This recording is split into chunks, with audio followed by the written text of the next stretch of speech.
Hola, hola, bienvenidas y bienvenidos a otro episodio de Reinventadas. Este es el tercero en la trilogía, Sí. no sé si vamos a hacer un cuarto, quinto, no lo sé, pero al menos es el tercer episodio hablando del proceso de salud y enfermedad de mi papá, específicamente del cáncer, ¿no? Y todo lo que ha rodeado. Y empezaré con una pregunta.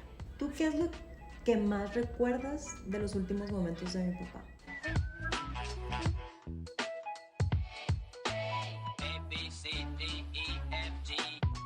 ¿Qué es lo que más recuerdo de los últimos momentos de mi papá? Lo recuerdo todo. Me acuerdo perfectamente de todo y también me acuerdo porque lo escribí. Yo escribo todo y tengo redactado cómo me sentía en esos momentos, lo que yo vi también en esos momentos finales, ya completamente finales, cuando mi papá ya estaba dejando su cuerpo, por llamarlo de alguna manera. Pero también tengo muy presentes todos los 8 días que estuvo en el hospital, ya en Hermosillo, para básicamente fallecer, ¿no? Porque nos regresamos de Phoenix 8 días antes, mi mamá y yo, que quedábamos allá, ustedes se habían ido unos días antes, y mi papá ya iba muy mal. Yo me acuerdo desde ese momento, un día antes de regresarnos de Phoenix, lo dejamos solo a mi papá como una hora, un poquito más, porque mi mamá, sí, ándale, vamos a comprarte algo, me quería regalar algo a mi mamá, y mi papá, sí, vayan, bruja, ándale, ve, y fuimos, y yo estaba, mamá, ya vámonos, ya vamos a regresarnos, lo dejamos sentado en la cama, no iba a correr riesgo en ese sentido, y nosotros lo veíamos todavía bien, aunque estaba muy mal, porque como lo veíamos todos los días, no veíamos tanto la decadencia, ¿no? Cuando regresamos, mi papá, estoy muy mal, me siento muy, muy mal, mijita. Ahorita me mareé y algo así dijo. Y pues yo en friega, ¿no? Pues ya me la sabía, a checarle la presión, la oxigenación, la temperatura, todo el chingazo. No había forma de que ese hombre estuviera mal, eso parecía. No, pa, está súper bien y todo. Y yo siento que era miedo a quedarse solo porque ya su cuerpo algo le indicaba. Yo creo que ya entre tanto medicamento, entre tanto dolor, entre tanta debilidad, él ya iba percibiendo que algo estaba muy mal. Es como cuando uno siente a la madre de este dolor, no lo voy a superar, pero llevado al extremo, cuando reconoces que es un dolor que no habías sentido antes, una sensación que no habías tenido antes, y eso te hace decir, debe de ser esto. Sí. Esto en lo que tanto he estado pensando, debe de ser esto, el final. Yo creo que mi papá ya lo venía pensando. Y cuando nos fuimos a Hermosillo, que lo llevamos en la carretera, me acuerdo que nos bajamos porque quería hacer pipí mi papá. Y nos bajamos a una gasolinera todavía estando en Nogales, en Estados Unidos. Yo lo ayudé a bajarse. Ya esos últimos días yo lo tenía que subir al carro. O sea, apoyaba su cuádriceps, pero la parte de atrás, no sé cómo se llama, casi como la pompi, y lo subía porque era un carro muy alto. Y nos bajamos para ayudarlo y yo, papá, ¿quieres que entre contigo? Y casi me dice que sí, pero como que no se atrevió y había una rendijita en el que se veía bastante para adentro en el baño, en la puerta del baño. Yo estaba ahí porque estaba bien nerviosa y dije, si se me cae aquí, ¿qué hago? Nunca se nos había caído, nunca se cayó. Y cuando ya salimos, porque era el baño de una tienda de estas como tipo autoservicio. Mi papá como que se fue a dar la vuelta con las manos hacia atrás, traía las manitas como en la parte de atrás y no se fue directo a la puerta, como que rodeó unos estantes y se quedó viendo algo, donde daban vuelta los hot dogs, no sé por qué, se quedó viéndolos y yo lo dejé porque no sabía qué hacer, no, dije pues que vea, no lo quería presionar, caminaba muy lento, yo tenía que caminar a su paso y yo veía cómo lo veían, yo decía, ¿por qué lo están viendo así? Se tiene que ver muy mal. Yo pensaba, pero como yo lo veía a diario, y yo sabía que estaba mal, pero lo veía a diario, pues me parecía una imagen muy normal. Y ya le dije, vamos. Y lo jalé un poquito y ya como que se distrajo, ya vino conmigo, lo subimos y nos fuimos. Todavía, por estas ganas de que estuviera bien, mi mamá lo bajó a comer en Santa Ana, que está como a unos 80 kilómetros de Hermosillo para llegar. Pero pues mi mamá quería que comiera porque es como que comiera, era como un símbolo de que estaba bien, unas ganas que teníamos. Sí. Pero mi papá ya estaba haciendo arcadas, ya venía muy mal en el camino. Y cuando llegamos a Hermosillo, llegamos directo al hospital, básicamente llegamos nomás a la casa a dejar a mi mamá y mi hermano y yo nos llevamos al hospital. Y ahí quedó internado y yo tenía una necesidad de decirles a los doctores cómo tratarlo, porque estaba tan acostumbrada ya a tratarlo yo, a cómo lo trataban también en Estados Unidos, porque es un trato distinto, hay más, están más capacitados, me parece a mí, la verdad, así lo noto. En cuanto a los... Siguen protocolos más integrales y hay mucho más enfoque a la seguridad integral, ¿no? O sea, y como ahí eran especializados en cáncer, también tenían protocolos muy interesantes para las familias. Sí. De muy integral. Pero... Entonces yo notaba diferencias porque había estado en otra ocasión mi papá en hospital ahí en Hermosillo, no como la primera vez, sino hubo una segunda vez, y yo notaba como diferencias, ya acostumbrada como a las formas que tenían en Estados Unidos y yo de tratarlo en casa, venía como que con esta ansiedad de que no lo fueran a picar de más, que no le fueran a hacer esto y lo dejé en el hospital, lo dejé con mi hermano en urgencias, después ya lo metieron a un cuarto, yo me regresé a la casa, volví a la noche. Pero ya mi papá cuando ingresó ya estaba muy mal y yo creo que él también ya sabía que era para irse. Y yo creo que ya esos fueron sus últimos 2 días de conciencia, porque dejó de hablar. Dejó de hablar, pero no dejó de hablar nomás porque tenía cáncer en el cerebro. Lo sedaron, pues. Lo sedaron, pero ya no hablaba. O sea, llegó un punto en que no respondía y estaba consciente, con los ojos cerrados, justo antes que lo sedaran. Yo lo interpreté como estoy demasiado cansado, hasta para hablar, para pensar cómo hablar. Así, ya no abría ni los ojos. Ya no abría los ojos, ajá. Era muy poco, como que los abría con mucha dificultad, como papá, y le costaba y como que veía y tiraba un beso y los volvía a cerrar. Sí. Le cansaba mucho todo ya. Todo. Y a su cuerpo no daba, pues. Sí. Ahorita tú me decías que estabas como muy entrenada, o te veías entrenado o preparado más que entrenado para el momento de su muerte, probablemente para ese momento. Yo creo que yo no, pero sí te puedo decir que las últimas radiaciones que le dieron, yo estaba allá, yo lo llevé, de hecho no la última, pero yo creo que la penúltima, y hablo de allá como Phoenix, en Arizona todavía, o sea, me regreso un poquito. Me acuerdo que pasó una noche en la que me sorprendió mucho de pronto verlo, no solo verlo con la vista, sino verlo en la transparencia de lo que estaba por suceder. Fue la primera vez que me concedí eso, porque yo creo que no me lo concedía. Y fue una noche bien difícil para mí. Yo creo que me dieron entre ataques de pánico y de ansiedad, me dio una crisis, lloré toda la noche, corrí a vomitar unas 2 veces, o sea, demasiada emoción porque me di cuenta que mi papá se iba a morir. Yo no escribía, pero lo que me puse a hacer era una tabla la señora Tetris, yo les dije, una tabla con todos los medicamentos que mi papá tomaba y para qué eran, en qué dosis, cómo funcionaban, todo, y lo mandé al grupo de la familia, porque en el grupo de la familia nos pasábamos toda la información, cómo había pasado la noche, si le habían cambiado algún medicamento para estar enterados, porque luego pasa que como éramos 4 personas preguntonas, todos preguntaban lo mismo al mismo tiempo y demás, entonces como que utilizamos ese canal también para la gente que estaba fuera, ¿no? O los que no estábamos ahí completamente. Y lo mandé una tabla de todos los medicamentos, todos, hasta cómo le decía a mi papá por si alguien no le entendía, el tuntún, que eran los tums, y otros que no le gustaban, cómo había que darle ciertos medicamentos porque le daban asco. Hice una tabla, un Excel. No me acuerdo. Yo creo que debe estar todavía en el grupo de la familia. Ahorita te lo enseño. El otro día lo vi, yo dije, no manches. Qué risa. No manches, pero lo mandé. Eso fue todo lo que pude hacer. Cuando hablo de estilos de afrontamiento y del Tetris, yo hago tablos de Excel. Tú escribes en tu diario. Ajá. Sí, es mi manera, mi coping mechanism. Y ya, bueno, yo creo que entró al hospital en Hermosillo y... Pues ya no salió, básicamente. ¿Qué duró 8 días. Una semana. Fueron 8 días y durante esos 8 días fueron muy desgastantes porque seguíamos en incertidumbre. Después de esos primeros 2 días mi papá ya no hablaba, así que nos tuvimos que dar cuenta como de su forma de comunicarse, porque no estaba dormido, nada más no podía comunicarse, pero escuchaba. Yo estoy segura que escuchaba porque hacía quejidos. Cuando le pusieron la sonda, lloró con quejidos un montón. Cuando necesitaba que lo movieran o le incomodaba una posición, hacía un quejido.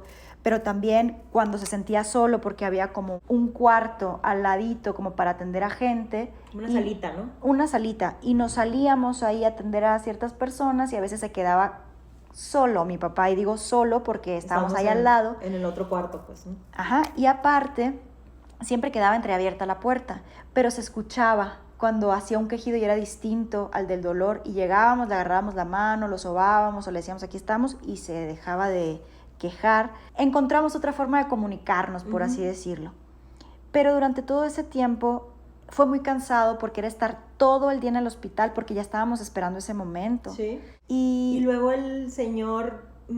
salieron muy bien los análisis, o sea, entonces no sabemos qué onda, güey. Volvíamos a la incertidumbre y también había muchos familiares que querían ver a mi papá, estaba gente muy allegada, no ahí en el lugar, pero afuera en otra parte del hospital, que querían información. Nosotros no podíamos ya ni con el cansancio emocional de tanto tiempo de cuidarlo, más el estar ahí, físico, mal comidos, sin agua. La familia se desgasta muchísimo. Sí. Los cuidadores y cuidadoras en general más, pero el desgaste emocional pesa más incluso que el físico. Íbamos y veníamos al hospital. Yo me acuerdo que en esa ocasión ustedes pasaron más noches con mi papá, tú y mi hermano, porque mi mamá y yo nos íbamos a dormir a la casa, para que mi mamá estuviera acompañada, pero porque también veníamos de una semana de cuidarlo. Muy cansada. Que estuvo cansada. Sí, en general, la verdad, a lo mejor sí todos contribuimos, pero yo creo que mi mamá y tú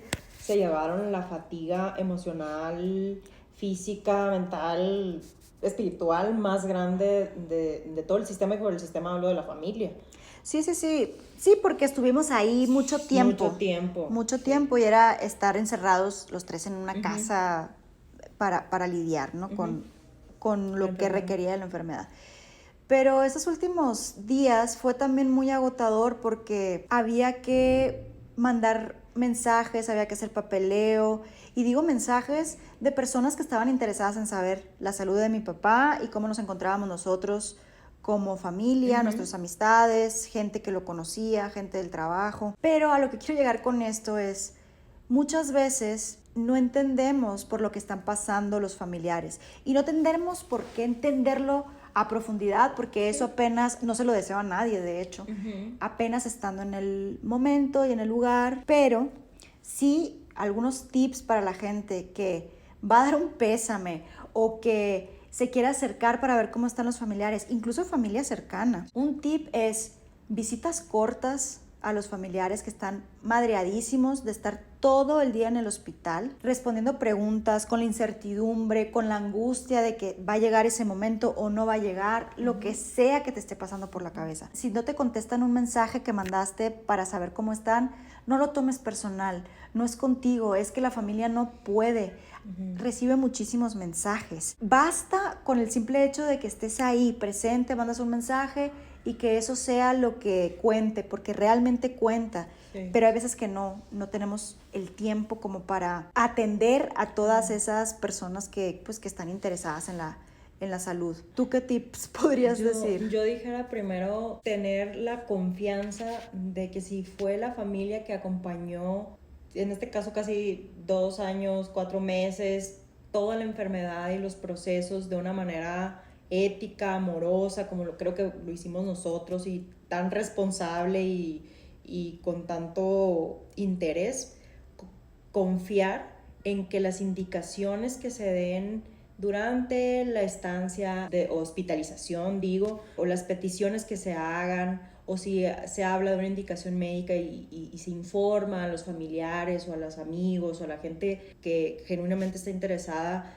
en saber, que se confíe en esas indicaciones y que se lleven al pie de la letra. Porque al final, aunque no sea de nuestra preferencia, porque lo que queremos o sabemos es irte a sentar, irte a platicar, probablemente no sea o lo indicado o lo más conveniente para ese momento. Entonces, para mí es confiar en las indicaciones que den tanto los médicos, obviamente, y la familia, ¿no?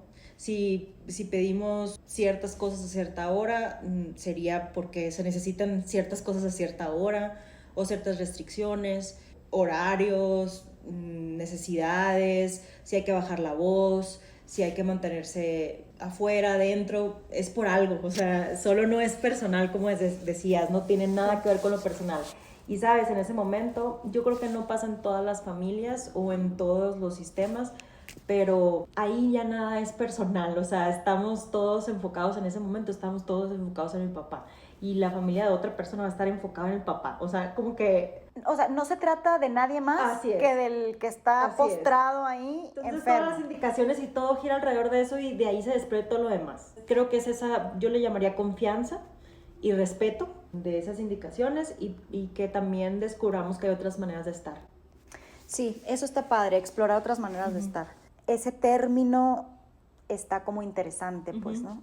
Sí. Descubrir otras maneras de estar presente. Cuando mi papá falleció el mero día, yo, lo que te decía ahorita, yo recuerdo cada momento, así, cada segundo que pasó. No recuerdo la hora como tal, que fue alrededor de la 1 de la tarde, algo así.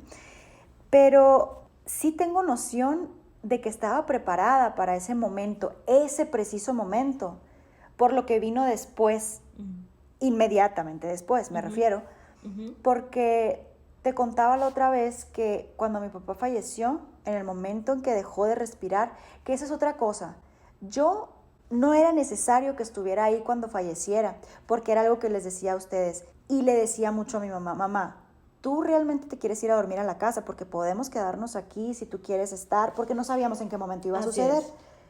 Y yo sentía que no pasaba nada si no lo veía morir. Pero ahorita estoy súper agradecida de que me haya tocado verlo morir. Para mí fue como un cierre de un proceso que viví muy de cerca y que creo que sí hubiera necesitado en un momento dado, aunque yo creía que no. El punto es que sí me tocó verlo irse. Fue impresionante en ese momento, los segundos y minutos previos también, porque yo estaba viendo que moría. Y mi cerebro no lo entendía del todo, porque todavía no lo entiende del todo cuando va a ese momento. Pero es, y mira lo que voy a decir, va a sonar frío, pero es interesante, es estar muy cerca de un proceso que todos vamos a vivir algún día. Sí. Y otra cosa que recuerdo de esos días es que fueron mis sobrinos a ver a mi papá, ya que estaba muy mal, ya que no hablaba ni nada. Creo que lo intentaron despertar como, mijito, mira, aquí están. Papá, están sí, los están nietos, los nietos, y como que medio que abrió el ojo y lo cerró. Pero yo me acuerdo que cuando mi hermano los llevó a los niños, yo abrí los ojos así como de, ¿qué haces? ¿Por qué? No, como que me impacté. Y después la explicación que me dio me pareció sensata y me pareció que hizo lo que tenía que hacer o lo mejor que pudo hacer, y creo que estuvo bien. Sí. Que los niños estuvieran también de cerca en ese proceso, porque era alguien muy querido y tenían que entender de alguna manera lo que era estar muy enfermo y así llegar a la muerte, que es a lo que todos vamos a llegar algún día. Esos procesos para mí creo que los tengo muy grabados, algo que me impactó mucho. Ver a los niños también sufrir como todos, como seres que son. Así es. Sin minimizar sus emociones. Eso me llamó mucho la atención. Creo que tomaron una muy buena decisión mi cuñada y mi hermano. Y posteriormente a que falleciera mi papá, pues tuvimos que hacer papeleo, etcétera, que hizo más como mi mamá y mi hermano. Y nosotros queríamos irnos de ahí. Nos ofrecieron, me acuerdo, como una capillita que había ahí por si queríamos estar un rato con él. Nosotros no, ya nos queremos ir. Hicimos todo lo más rápido que pudimos. Y yo me acuerdo que mientras hacían ese como papeleo, yo fui al cuarto a recoger todas las cosas, a echar en mochila y todo. Y ahí andaba yo dando vueltas alrededor del cuerpo de mi papá, sin voltearlo a ver. Me acuerdo perfectamente de eso. Antes de eso, obviamente, como que antes de empezar a recoger, sí me acuerdo como que lo vi una vez más y me quedé viendo su pecho. Eso es algo que siempre me impactó mucho. La única vez que había visto una persona en un féretro o muerta fue mi abuela, y cuando la vi me impresionó mucho. O sea, yo no le vi la cara, le veía el pecho, quería que se le inflara, como si que estuviera estuviera viva, respirando. pues que estuviera respirando. Y lo mismo me pareció con mi papá, pero no fue tan impactante como con mi abuela. Y fue un ratito nomás y a dar vueltas alrededor, a recoger las cosas. Y como que ahora no me atormenta ese recuerdo, pero sí digo, qué loco, que para mí en ese momento estaba tan preparada tal vez, que ya era un cuerpo, ya no era mi papá. Mi papá ya lo había vivido y ya se había ido de alguna manera. Por eso creo que, o considero que estaba preparada para ese momento. No sé tú si estabas preparada para ese momento en específico. Yo, por otro lado, rápidamente, un día antes había visto a una de mis amigas que su papá también falleció de cáncer y lo vio morir a su papá y tenían enfermeros ahí cuando él falleció y como que me contó que el enfermero le dijo, oye, los despertó y les dijo, pues ya, ¿no? Ya va a pasar, una cosa así. Y recuerdo que se me quedó muy grabado eso que me dijo. Y yo pensé, entonces uno sabe cuándo va a pasar, se ve, se siente, porque yo no sabía que iba a respirar ahora una vez cada minuto, iba a inhalar aire, eso yo no lo sabía, yo no sabía si iba a ser un paro, no sabía cómo iba a ser, eso sí no lo sabía, era una incertidumbre que sí tenía. Y cuando vi que iba a suceder, lo capté, porque en mi cabeza se quedó lo que me dijo mi amiga, de que se podía ver. Y sí, lo vi respirar distinto, inhalar aire y no sacarlo, una cosa así, y respirar mucho menos profundo, etc. Creo que para eso era para lo que no estaba preparada, para ver el oxímetro y que no marcara nada. Para eso no estaba preparada, para el cómo, pero sí para el momento final. Creo que sí. Después padecí por ahí ansiedad y lo que tú quieras posterior a la muerte de mi papá. Pero eso fue lo que me pasó. Y ahorita no sé si vamos a llegar a eso, pero también sentía como nervio y se lo dije a una amiga porque fue a verme. Le digo, va a haber funeral. Yo pensaba que no iba a haber, verás qué raro. Va a haber funeral y la gente va a pensar que qué loca porque no tengo ganas de llorar. Le decía. En eso estaba preocupada, imagínate otra vez, el deber ser, el qué dirán, No tenía ganas de llorar y estaba preocupada porque iban a decir, ¿por qué esta no llora? Claro. Lloré cuando murió y lloré después, pero después un día y medio no lloré, no podía, tampoco lo estaba buscando, pero es una de las cosas que me pasó. No sé si era negación, si es que estaba preparada y después lo iba a digerir de otra forma, pero eso fue lo que me pasó a mí en ese momento. Sí, yo no estaba preparada. Yo unos 2 o 3 días antes, me acuerdo, pues ya, de hecho yo no estaba comiendo, más bien comida sólida. Mi papá. Ajá, sí, mi papá. Y yo ya había estado leyendo porque, señora Tetris, literal, googleando, ¿cómo saber que ya se va a morir un paciente de cáncer? Así. Yo fui a buscar lo que tú no sabías que esperar. Ajá. Porque yo necesitaba saber, porque no podía lidiar con el no saber, o que me llegara así como me explotara de frente. Entonces, bueno, empecé a leer los puntos, pues más debilidad, menos movilidad, todo lo que empezamos a vivir. Y había un punto que se llamaba aparición de estertores. Y me acuerdo que yo ya tenía 2 meses leyendo esa lista muy seguido.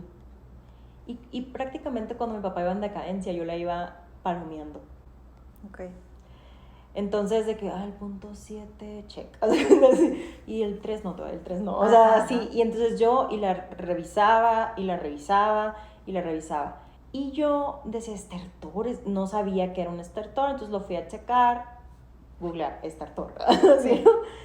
Y como que describían que era un sonido que hacía la persona en la garganta cuando el líquido ya no se podía digerir bien, ¿no? Y decía, suena como cuando ya estás sorbeteando el último poquito del jugo del líquido cajita, con un popote así, Ajá. ¿no? Lo último que te queda, ¿no? Lo que te dijo todo el tiempo tu mamá que era de mala educación. Así suenan los estertores. Yo no me podía imaginar cómo era. O sea, porque ¿cómo? Eso puede salir de alguien, ¿no? Ajá. Para esto había escuchado, a la aparición del estertor, los estudios muestran que la persona muere a las 24 o 48 horas. Yo tenía mi listita, la tenía repasando durante 2 meses.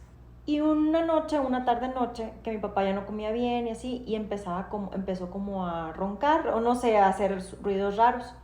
Y más que eso, iban y como que le succionaban la saliva para que no se ahogara o para que pudiera estar más a pudiera gusto. estar más a gusto. Entonces le hacían como una aspiración de la saliva, ¿no? Porque luego se le acumulaba, ¿no? Que era uno de los momentos en los que se quejaba. Que era cuando estaba lleno de saliva, pues, no, y también cuando le aspiraban. Sí, pero ya después estaba. Y las aspiraciones empezaron a ser más seguidas.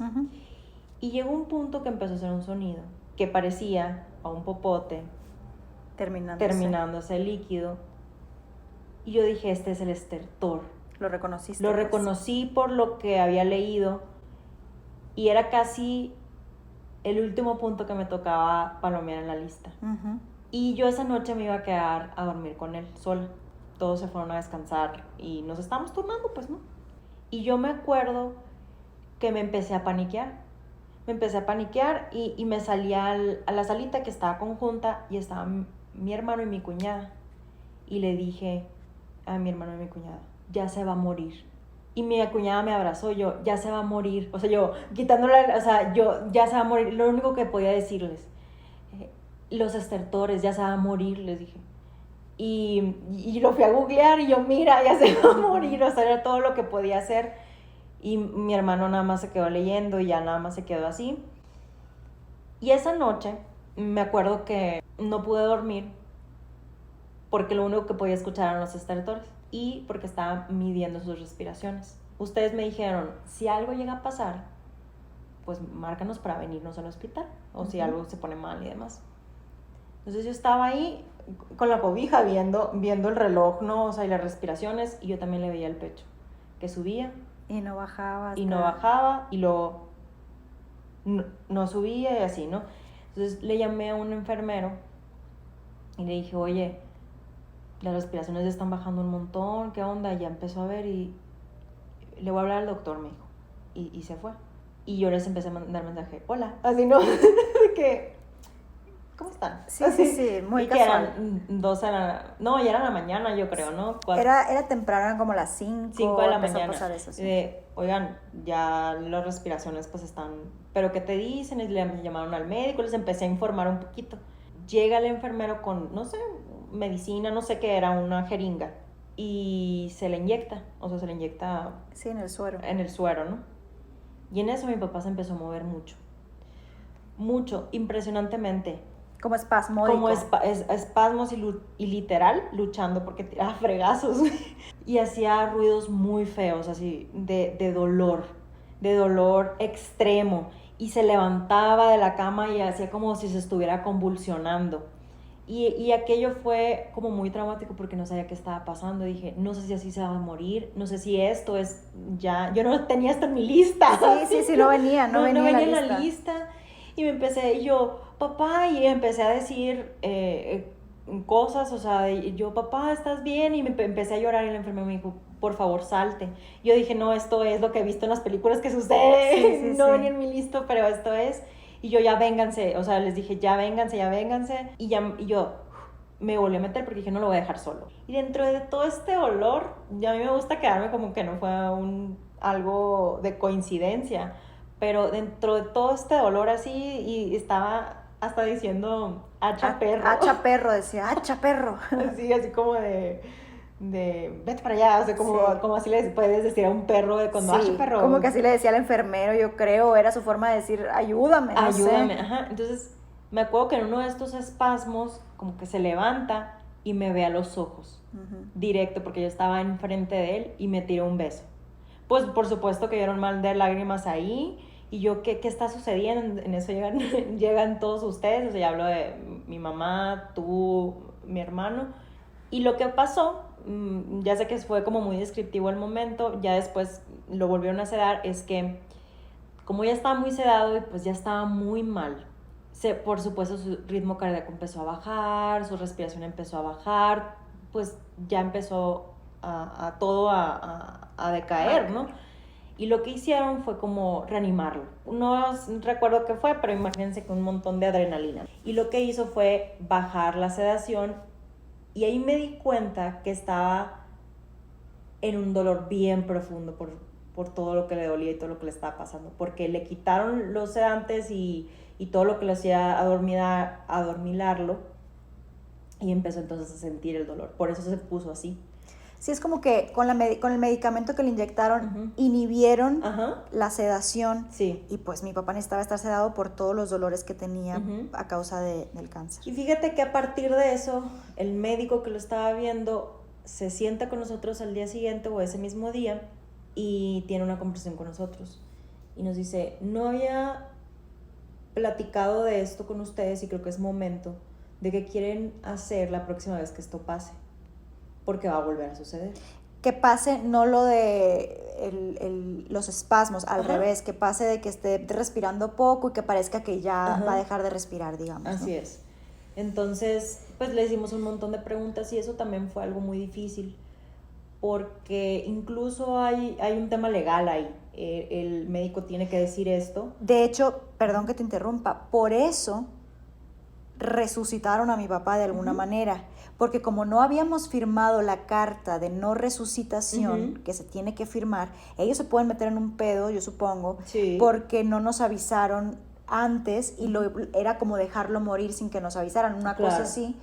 Por eso cuando el enfermero le habló al doctor le dijo, ponle esta madre inmediatamente. Así es. Y digo, estuvo bien, sí, estuvo bien, pero lo que tenía que hacer. Pero se sentó a tener esta conversación y ahí fue donde se abrió más todavía el tema de no hay mucho más que hacer. No hay nada que hacer. Sí, porque le preguntábamos, bueno, pero ¿qué prognosis ves? O sea, ¿va a salir, no va a salir? Y demás, y el doctor no nos dijo, no va a salir, pero no le veo mucho más, ¿no? O sea, en otras palabras, pero ya no hay mucho que hacer y es nada más mantenerlo.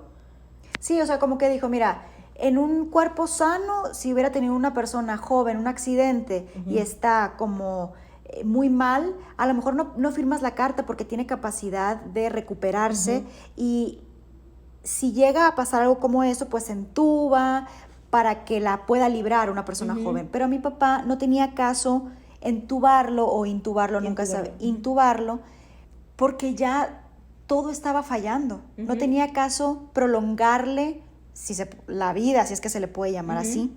Y nos dijo todo eso y lo comentamos también para que ustedes sepan que esto es lo que se hace. Nosotros no sabíamos que teníamos que firmar una carta así y la carta la tenía que firmar mi mamá. Claro, y qué difícil porque mi mamá hasta el último momento creía Hasta el último momento decía que estaba renunciando a mi papá, que lo estaba dejando. Sentía culpa. Sentía culpa, aquí también entra un poco o mucho el tema de la religión, porque sentía que mi mamá creo que es religiosa, es creyente, y ella pensaba que estaba faltando su fe, que no le tenía fe a Dios, que no tenía confianza en Dios porque estaba firmando esa carta.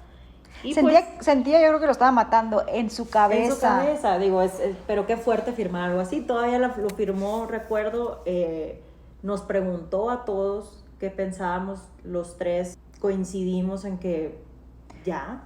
Que había que firmarlo. Que había que firmarlo. Porque no había nada que hacer, no. Y todavía después de que lo firmó, me acuerdo bien linda mi mamá, ¿podemos romperlo? Preguntaba, sí, ¿no? Sentía como esa necesidad de no ser ella, como si ella creía que por eso mi papá se iba a morir, cuando mi papá ya estaba a punto de morirse, nada más que como no la habíamos firmado, pues tuvieron que hacer eso, ¿no?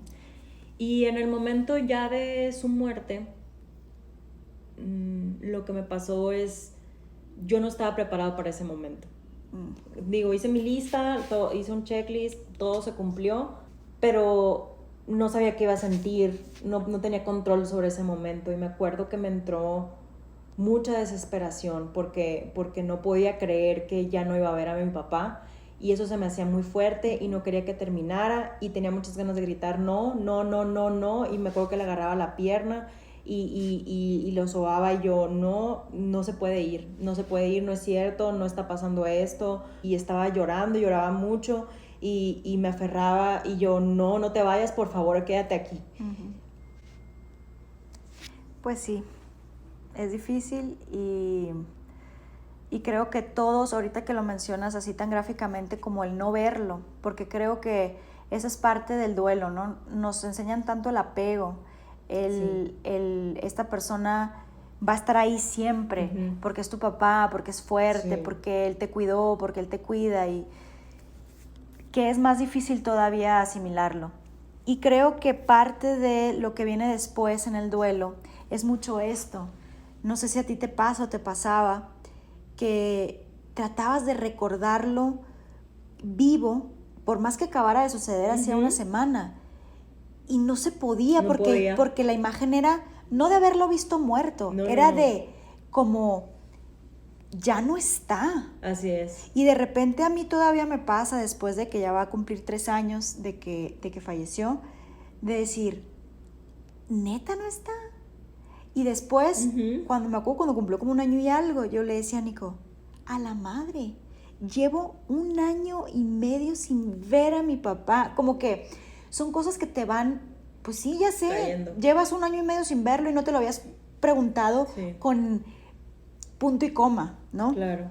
Y cuando lo captas dices, a la madre esto, y se atraviesan como muchos momentos de ese tipo, como ves una foto y sientes que no te acuerdas de ese instante, como si ese instante fuera mentira. Acabo de leer un poema porque estoy en un taller de escritura, y hay un poema que me llegó mucho que decía eso, como que veo ahí tu fotografía y es mentira, porque no es como que no estás, y de repente decía el poema como que siento que lo que veo y lo que sé de ti es una historia que me contaron, porque de repente se empiezan a disolver los recuerdos y las memorias, pero no porque uno lo quiera, sino porque ha pasado tanto al vivir una enfermedad y ha pasado tanto tiempo sin verlo, que uno es como que va asimilando cosas inconscientemente, y las que cuando lo haces consciente vuelves a no entenderlo.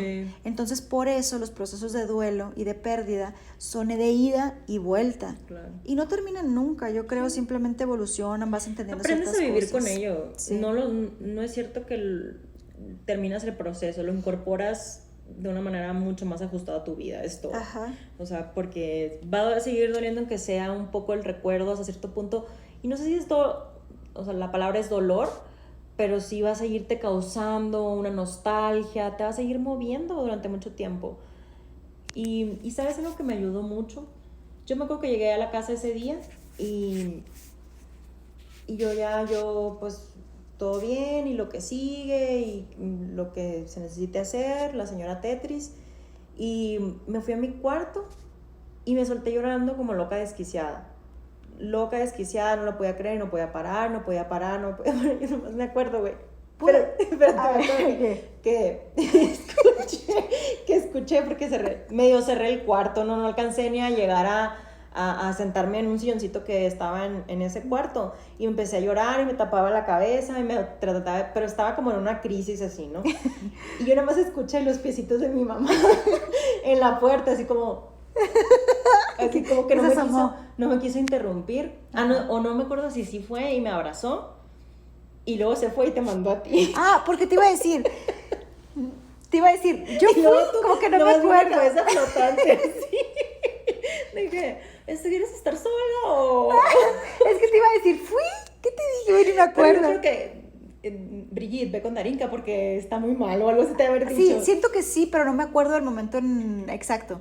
Ni tampoco me acuerdo si fui, te abracé o te dije algo, no sé. No me acuerdo bien, pero creo que yo te dije que estaba bien que me dieras chance. Ok. O sea, pero ofreciste todavía tus servicios. Ok.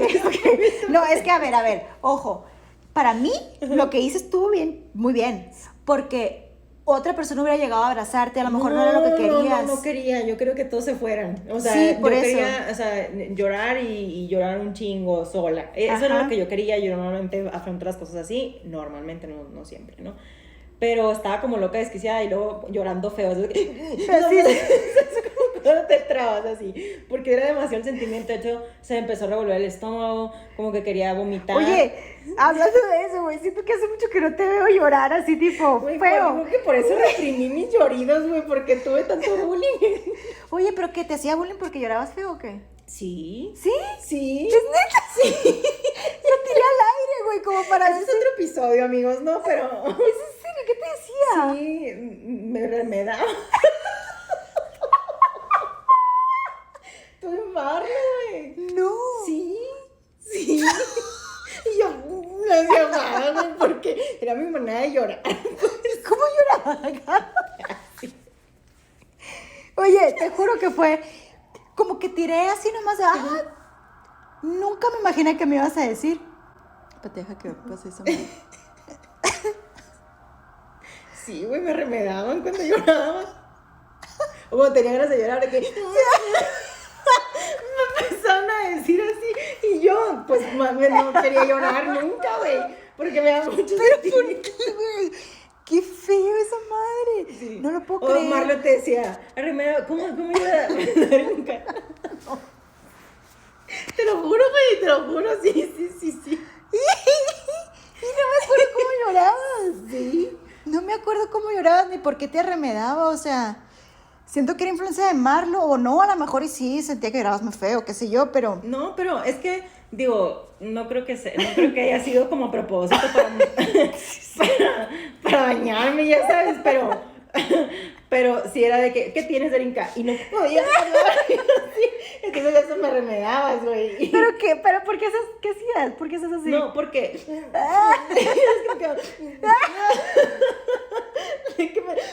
porque era tanto la respiración. Ok, mira, como que ahorita que dices así, a lo mejor sí puedo imaginarme, porque también, ay, güey, imitaba la chilindrina. Sí, pero Marlo también me remedaba y así, sí. Ok, pero no me acuerdo, fíjate, no me acuerdo cómo llorabas. Qué locura, ¿eh? Sí, por eso digo que estaba llorando feo, pues. Qué risa que no me acordaba de ese episodio, pero bueno. Sí, A reprocesar. Sí. Bueno, el punto es que yo creo que hiciste lo correcto, totalmente, y siempre hay que pedir permiso o primero ver a la persona que quieres auxiliar cuáles son sus necesidades. Y si mi momento o mi necesidad de estar sola era ese, pues se respeta, ¿no? Oye, hablando de, yo invadí a Marlo, me acuerdo, a mi hermano, un día que estaba mi papá ahí, estábamos los 5 dentro del cuarto y entró el pastor a decir unas palabras ahí al cuarto y como que estaban orando, etcétera, y pues estaban como todos muy emocionales y yo estaba la neta con los ojos abiertos porque le tocaba la morfina a mi papá y el pastor seguía haciendo la oración y entró un par de veces el enfermero y se tuvo que ir porque estaba ahí, sentía que estaba interrumpiendo el enfermero y ya la tercera vez pues ya le dije que pasara y ni modo interrumpí para que le pusieran la morfina. Esa era mi preocupación, pero antes de que pasara eso, de que hiciera yo pasar al enfermero, me acuerdo que mi hermano estaba llorando mucho y es algo que creo que... En una esquina. Sí, y creo que nunca lo había visto llorar. No me acuerdo de que haya llorado con esa emoción, digamos. Nunca, no me acuerdo de él llorando así, tal vez cuando estaba muy adolescente, no sé, pero no me acuerdo. Y me generó mucha... ¿Compasión? Me dieron ganas de ir a abrazarlo, pero no le pedí permiso y como pero tenía los ojos cerrados lo abracé. Yo me acuerdo de verlos ustedes y no lo sé, realmente a lo mejor no lo necesitaba, pero yo creo que sí lo necesitaba. Su lenguaje corporal, digo, lo que yo alcanzo a entender de él y su lenguaje corporal estaba en una esquina hecho bola. Sí, como un niño vulnerable. Entonces, yo creo que sí lo necesitaba.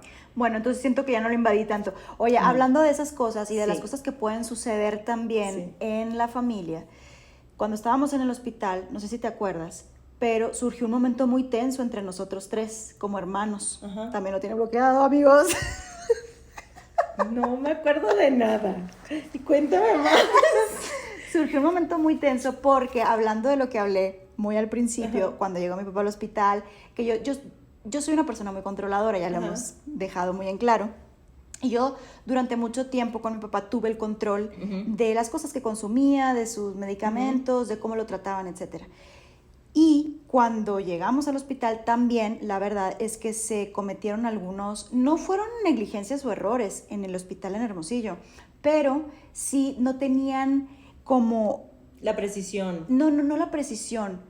Los instrumentos, la instrumentación correcta que tenían allá y, por ejemplo, en el catéter central no lo pudieron utilizar para hacerle un TAC porque la jeringa o la madrecita esa que le metían no era lo suficientemente fuerte para ese tipo de catéter, una cosa así, y tuvieron que buscarle la vena y mi papá sufrió mucho, lo tuvieron 1 hora y media haciéndole el TAC. Sí.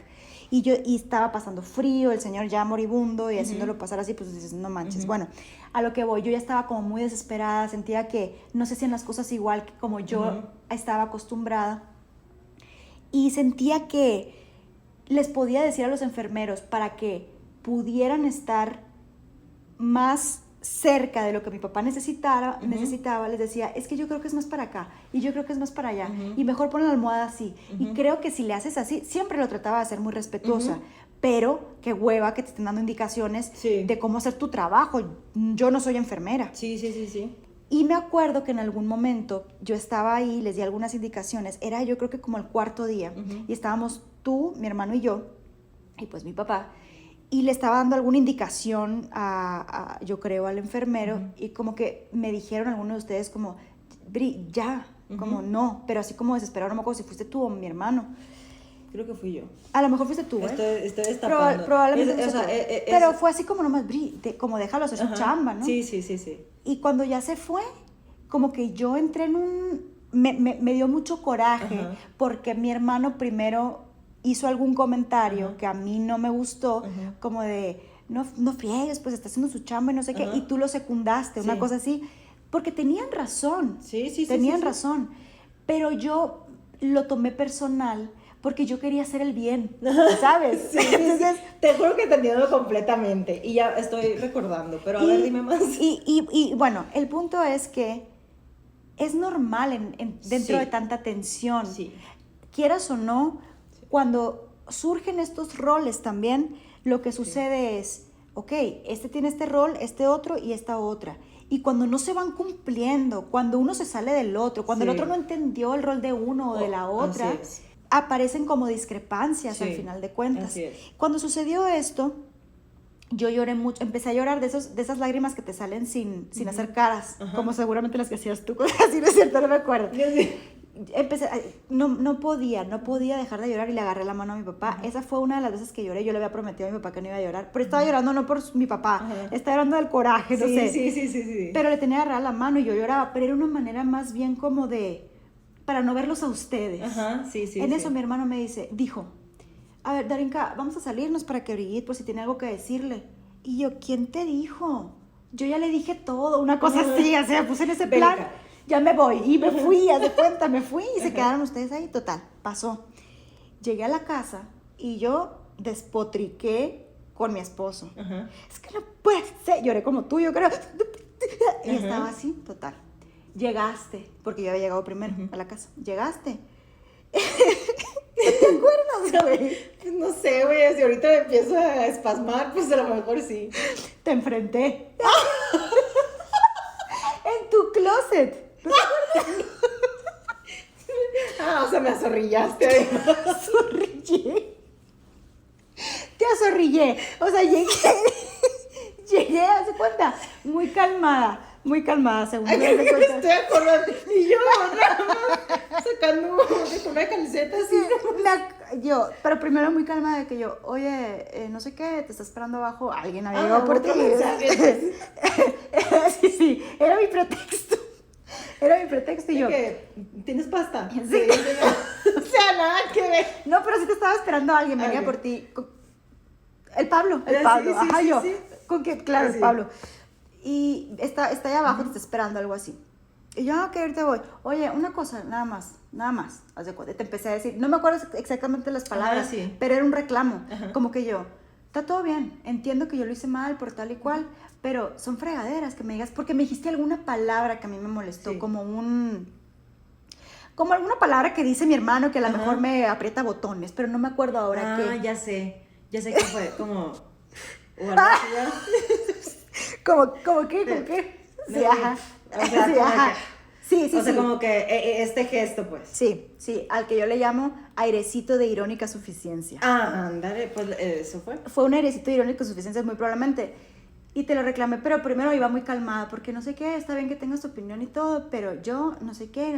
Y en eso ya no pude, y como que te empecé a gritar. ¿No te acuerdas? Ya me estoy acordando. No eran gritos, era como hablar con mucho ímpetu, así como, y no sé qué, porque me dices, pues es que no sé, o sea, como que nos entablamos en una discusión. Ya no me acuerdo, pero entablamos una discusión. Y ya, y me fui, ¿no? Y como que pasaron 2 días en los que estábamos medio hostiles, nomás de no hablarnos, pero ya había pasado, también era como algo que teníamos que descargar. Y me acuerdo que, sabes, muy digna, fui y le dije a mi mamá, yo ya no voy a ir al hospital. Ya no voy a ir al hospital, le dije, me cuento así. Porque sentía que nos íbamos a hablar a enfrentar y no sé qué, pero ya lo pasó y no pude no ir al hospital. Sí, sí. Y el punto es que es natural, hay demasiado estrés, hay demasiadas maneras de pensar, de hacer, de conciliar cosas y de llevar, o sea, nuestros niveles de emoción en diferentes dimensiones. Entonces, pues se lidia mucho con eso y es muy normal, o sea, es muy natural que eso ocurra. Creo que lo más importante fue siempre centrarnos en mi papá y hasta cierto punto en mi mamá, y lo otro pues era secundario. Y ¿sabes qué? Yo me acuerdo, ya me estoy acordando, creo que lo que te dije es, güey, no es personal. Sí. Algo así. Y yo, créeme que te entendí. O sea, que me azorrillara a hacer otra cosa. Pero créeme que te entendí. Yo, ay, qué hueva. Dije, qué hueva, pero pues ya X ya no es como que va a dejar de ser mi hermana. O sea. Sí. Pero fíjate que yo creo que fue la única vez que tuvimos así un encontronazo digo, porque fue un desahogo, una discusión, pero durante todo el tiempo de mi papá, yo, a lo mejor tenemos algo bloqueado, pero yo no me acuerdo de que hubiera habido discusiones. Yo con mi hermano sí. Ok. Yo con mi hermano sí tuve varias fuertes. Ok. Pero yo creo que yo era la bélica, porque yo con mi mamá también me acuerdo que yo era todo mal, así. O sea, Darinka sacaba la escopeta. No, me la sacaban a mí, yo la sacaba también, o sea, como que... Sí, como que no te dejabas. No, sí, no, a lo mejor no era lo suficiente empática desde mi pico y pala. Sí, a lo mejor, no sé, pueden pasar mil cosas. El tema está en que sí me acuerdo de eso, porque, y lo tengo tan presente porque muy probablemente no ocurrieron otras y esa fue la que más. Y porque aparte disparó algo en mí, como que yo sentía... Que te habían callado, que como, te habían minimizado. Como que no entendieron la intención, yo pensaba, ¿no? Pero después yo sabía que era una cuestión de orgullo también, como no me están entendiendo. Yo sé que no es personal, pero no me están entendiendo, ¿no? Una cosa así.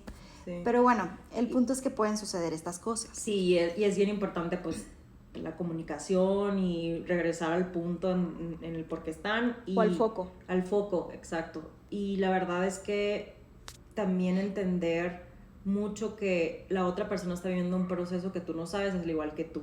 Entonces, desde ese lugar se ve todo un poco menor cuando se trata de esas cosas, ¿no? Sí. Cuando se trata de situaciones como esas, ¿no? Que eso no justifica otros procesos, pero sí los entiendes y los alcanzas a ver de una manera distinta. Sí, las reacciones que puedas tomar, porque en esos momentos creo que no piensas tanto antes de hacer o decir las cosas como pensarías con una mente más clara, pues. Y la otra es, estás deprivada de sueño, o sea, no estás durmiendo bien, no estás comiendo bien, estás estresada, estás parando tu vida a cierto punto. Tiene todo que ver con eso también. Todo el mundo anda medio enojón cuando no has dormido bien, cuando no has descansado, cuando traes cosas en la cabeza. Entonces ese es el punto. Algo que quiero compartir, que a mí me ayudó un montón y no lo esperaba, es el funeral. Yo también. No lo esperaba, o sea, de hecho dije, perdón, pero decir, no quiero abrazar gente. O sea, no quiero abrazar gente, pero mi mamá tomó la decisión de sí hacerlo porque mi papá fue una persona súper querida, súper mega querida. Y me acuerdo que yo ese día andaba, no el día del funeral, un día antes andaba pues muy mal. Me sentía muy, muy mal y de verdad dije, no manches, si así se siente, no lo voy a lograr. O sea, eso era lo que pensaba, o sea, no lo voy a lograr. Me sentía de la patada, así de la patada. Y al día siguiente del funeral me ayudó muchísimo, para empezar, toda la gente que fue. No cabía la gente, desde personas desde hace mucho tiempo que conocían a mi papá, que conocían a la familia, que nos vieron crecer, hasta personas de su trabajo. Gente a la que ayudó. Cuerpo de bomberos, el equipo de food. Todos fueron ahí a despedirse de él. Y algo que dices tú, no es que me haya ayudado, pero sí me abrió los ojos. Te digo, yo no quería un funeral. De hecho, le dije a mi mamá, ¿neta quieres un funeral? Y me dijo, sí, es que yo creo que hay gente que se quiere despedir.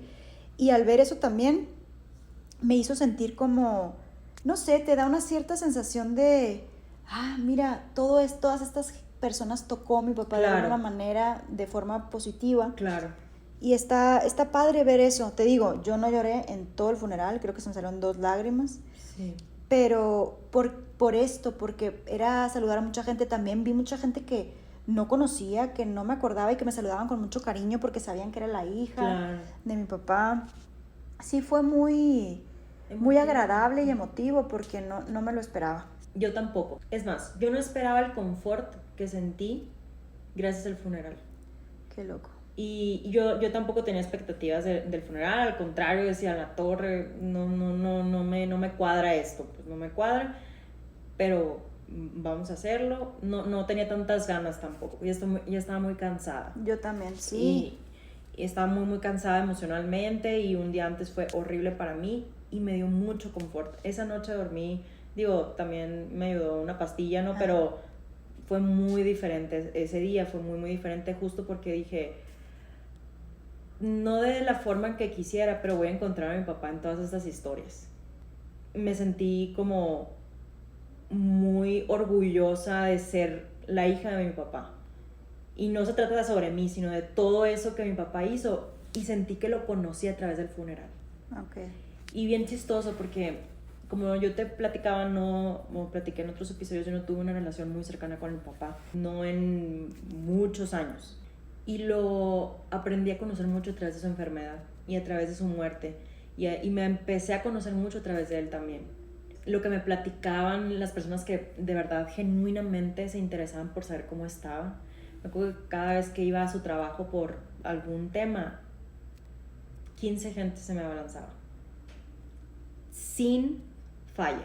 Separaba a la gente, dejaba de hacer lo que tenía que hacer y me preguntaba por mi papá. Eso solo habla de la calidad de persona que fue. Yo creo que lo empecé a conocer mucho a través de esas historias. Y todo lo que pasó, hablando contigo, que recordabas más cosas de él, con mi hermano, a través de la relación que fui construyendo también con mi mamá. Pero al final del día, eso me dejó mucho a mí para poder seguir adelante. Sin duda luego atraviesas por un túnel de emociones diversas y muchos temas bien complicados, ¿no? Pero para sobrevivir la muerte de mi papá, el hecho de la muerte, me ayudó mucho el funeral, de verdad. Ese ritual de paso me ayudó muchísimo. Sí, me dio mucho confort. Yo creo que por algo es, ¿no? Es una especie de cierre que necesitamos en nuestra mente, más que tal vez en nuestras emociones, tal vez como una especie de clausura a una etapa. Un ciclo. O a un ciclo. En este caso, siento yo que fue el cierre del ciclo de la enfermedad, bien loco. Como que no veo... No de su vida. Sí. Para mí fue un cierre de su enfermedad, como algo que tenía que vivir para dejar esa parte atrás, que no fue así tan fácil, porque para mí, yo mucho tiempo hice el duelo de dos señores.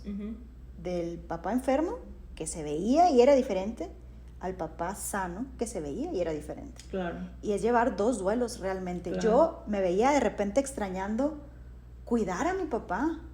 No importa que estuviera enfermo. Eso es súper enfermo de mi parte, pero es normal. Sí, claro. Pero yo decía, no mames, que extraño cuidar a mi papá. ¿Mi mamá? Mi mamá también. Pero porque aparte mi mamá siempre ha sido como muy servicial y lo atendía desde siempre. Tenían esta dinámica en la que pues mi mamá le planchaba su ropa, le sacaba su ropa, le hacía comida, le empacaba cuando salía de viaje. Y eso, quieras o no, esa dinámica por tanto tiempo, tener que despedirla así de la noche a la mañana debe haber sido muy, muy difícil. Yo creo que lo que somos hoy tiene mucho que ver con la vida definitivamente de mi papá, pero para mí lo que yo soy ahora tiene mucho que ver con la muerte de mi papá. También. Yo coincido completamente y aprendí a vivir la vida a través de su muerte, te puedo decir. Aprendí mucho de mi papá con las enseñanzas que directo e indirectamente me enseñó su proceso de enfermedad y de muerte también. Mi papá era muy trabajador, era hasta workaholic, yo creo, en muchos sentidos. Y una vez yo fui a parar por estrés al hospital, a una sala de urgencias, nada grave, pero ahí en medio, viendo el techo, escuchando el tit, digo, ¿qué estoy haciendo con mi vida, no? Entonces me acuerdo que me habló mi papá casi no me hablaba, y me habló, y me dijo algo que se me quedó bien grabado, y Y creo que me lo dijo desde su experiencia respecto a eso, porque me dijo, nomás me preocupa que pues te esté pasando esto, etcétera. Y me dijo, hija, todo lo que hagas, si cometes un error, si se te cae un proyecto, si pierdes dinero, si quedas mal con un cliente, si la regas en lo que sea, siempre, siempre, siempre puedes volver a empezar. Desde cero, desde abajo, lo que sea, pero siempre tienes la oportunidad de volver a empezar. Y me dio mucho sentimiento porque eso creo que me lo dijo desde un relájate un chingo, yo no lo pude hacer. Vive la vida, hoy ya me queda muy poquita. O sea, ya estaba enfermo. Pues, sí, ya estaba enfermo en Phoenix. Y fue en septiembre, octubre del 2019. Sí, ya muy cerca de... Entonces lo llevo conmigo y he aprendido mucho acerca de él a través de mí, porque soy muy parecida a él. Yo cuando lo veía cómo lidiaba con su enfermedad tan metódico, dije, señora Tetris, yo soy igual que él, soy igualito, o sea, soy igualito. Lo que vi en una vez en una película que me dio mucho confort también, que se llama Como la vida misma. No la he visto. Life Itself se llama. Hay una frase también en un proceso de muerte de una mamá y un hijo, y el hijo le dijo, no, o sea, me voy a quedar aquí, me voy a regresar aquí porque tenía un trabajo fuera, ¿no? Y le dijo, yo soy tú y tú eres yo, tú eres un pedacito de mí, entonces ve a darme una excelente y muy feliz vida, o sea, ve a vivir tu vida y me vas a llevar porque soy parte de ti, pues, sí, ¿no? Sí. Entonces como que lo recuerdo, le voy a dar una mejor vida a mi papá. Eso ha sido algo que me ha ayudado, y neta, güey, me ayudó un chorro Coco. La película. Sí, Coco me ayudó mucho, o sea, como a el recordarlo y cómo recordarlo, y la tradición mexicana en general, y ver la muerte de una manera distinta también. Pero pues sí, son procesos. Yo creo que yo también, es raro decirlo, pero yo creo que después de la muerte de mi papá, yo vivo una vida más tranquila, más relajada, no porque se haya muerto evidentemente, sino por lo que aprendí, por esa enseñanza que me dejó su enfermedad, porque esta frase cliché que todo mundo dice y que nadie puede hacer, la típica, vive el presente, vive el hoy y momento a momento, pues uno la puede escuchar, pero no la entiende hasta que la entiende. Y yo siento que la entendí durante ese proceso. ¿Por qué? Porque no había otro momento más que el presente. Era una cucharada a la vez, una inyección a la vez, una traducción de la enfermera a la vez, una traducción con el doctor a la vez, era una hidratación a la vez, una dormida a la vez, una hacerle comida a la vez, y la vida pasaba con los minutos que tenían que ser, no se me iba ni más rápido ni más lento. Y llegó un momento que dije, esto es vivir el presente. Está de la shit que me haya pasado y que lo haya entendido en esas circunstancias, pero lo entendí. Y a partir de esa vez, no hay forma de que yo perpetúe mi ansiedad. Es decir, cuando llego a tener ansiedad, es por unos momentos o por unos días. Y después puedo volver al presente. Lo puedo hacer, porque de eso se trata también la ansiedad, de siempre estar mirando al futuro, y eso era algo que yo hacía mucho. Creo que cuando me di cuenta de eso durante la enfermedad de mi papá, dije, de aquí me voy a agarrar, porque algo bueno tengo que sacar, porque si no saco algo bueno, a mí también me lleva pifas. Sí. ¿Sabes? Y eso fue lo que saqué de mi papá, creo que fue la enseñanza más grande. Y la aprendí junto con él, porque él tampoco tenía otra forma de hacerlo. Así es. Él no podía ya pensar en el futuro, no podía pensar en más allá. ¿Qué le quedaba? Sí. Y aprendimos juntos a eso, y lo agradezco y lo veo desde ese lugar. Claro. Y así es como creo yo que he sobrepasado todo este tiempo de una manera bastante tranquila, o con gracia, no sé cómo decirle, pero... Sí, y hablas de las frases clichés, y dejan de ser clichés cuando las entiendes. Y solo pienso en la persona que lo inventó, lo que estaba sintiendo, y alguien la rostizó y la popularizó, pero cuando las entiendes, como yo, así como tú entendiste esa frase, yo la que entendí fue lo que de verdad vale, el valor de las cosas, lo que de verdad tiene prioridad y valor.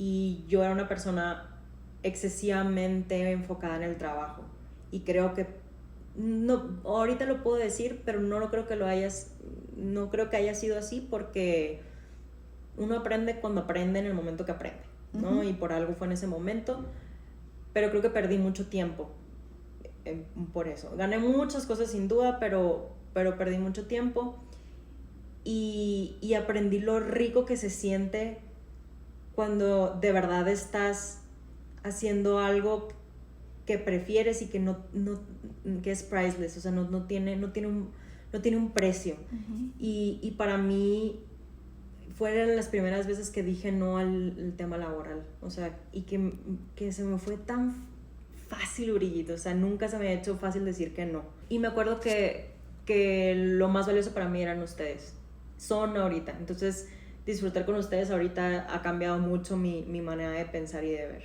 Pues así la vida, la muerte es parte de la vida, no se aprende en cabeza ajena.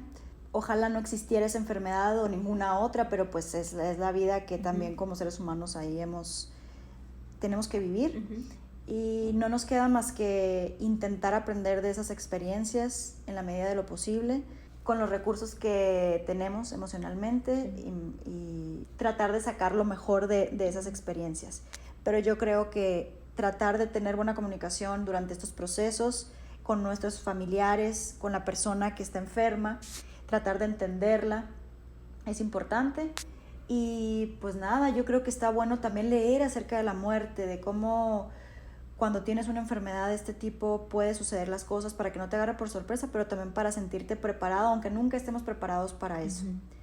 Y pues nada, no sé, creo que te digo, da para muchísimo este tema, pero ya lo retomaremos en otro momento. Muy bien. Pues nos veremos en otro episodio de Reinventadas. See you later, alligator. Bye bye.